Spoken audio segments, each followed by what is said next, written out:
Sementara itu pemirsa, mundurnya Gubernur Bank Indonesia Peri Warjio membuka babak baru transisi kepengurusan Bank Sentral. Di tengah tekanan eksternal yang masih tinggi, masa transisi ini memicu kekhawatiran investor terkait arah kebijakan moneter serta komitmen independensi Bank Sentral ke depan. Mundurnya Peri Warjio dari jabatan Gubernur Bank Indonesia masih menjadi sorotan utama. Keputusan ini memicu kehati-hatian pelaku pasar seiring munculnya ketidakpastian terhadap arah kebijakan moneter ke depan.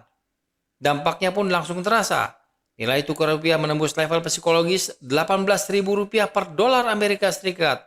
Di saat yang sama, aliran dana asing ke instrumen sekuritas rupiah Bank Indonesia atau SRBI, surat berharga negara atau SBN, serta pasar saham berpotensi melambat hingga pasar memperoleh kepastian mengenai arah kepemimpinan baru di Bank Sentral. Di tengah situasi tersebut, Jabat sementara Gubernur Bank Indonesia, Destri Damayanti, meminta pelaku pasar tidak panik. Bank Indonesia menegaskan arah kebijakan moneter tetap konsisten dan kepemimpinan berjalan secara kolektif kolegial. Stabilitas nilai tukar rupiah tetap menjadi prioritas utama. Tentunya untuk market kita berharap tidak perlu panik.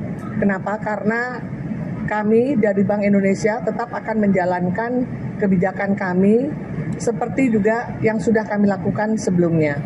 Jadi stance kebijakan kami tidak berubah, bahwa stabilitas nilai tukar akan tetap menjadi kunci dari kebijakan kami saat ini, sehingga kami juga akan terus berada di pasar, baik dengan melalui intervensi di spot, di NDF ataupun NDF, dan juga tentunya di satu sisi juga kebijakan kami yang bersifat untuk pro growth akan kami teruskan melalui kebijakan makro prudensial kami.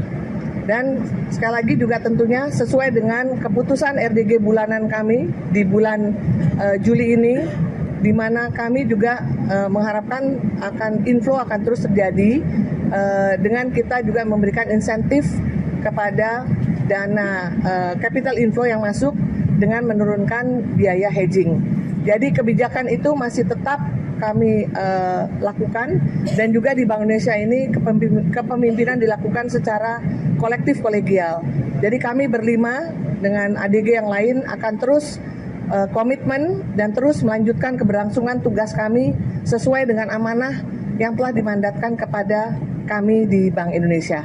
Meski demikian, pergantian kepemimpinan ini menandai fase transisi yang krusial di tengah ketidakpastian ekonomi global.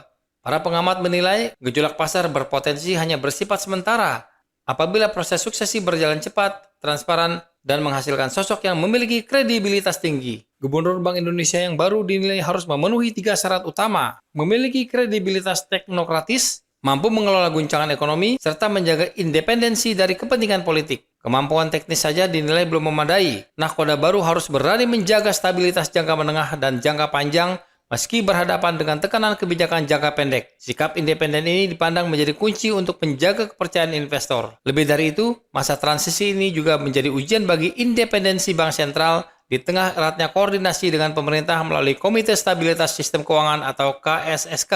Koordinasi fiskal dan moneter tetap diperlukan, namun batas antara sinergi dan independensi harus tetap jelas. Bank Indonesia tidak boleh dipersepsikan sebagai pelaksana agenda fiskal pemerintah. Selama kebijakan dikomunikasikan secara terbuka, berlandaskan data, dan mekanisme pasar tetap menjadi acuan, kepercayaan investor domestik maupun global diyakini dapat tetap terjaga. Tim Liputan, Eljon Media, melaporkan.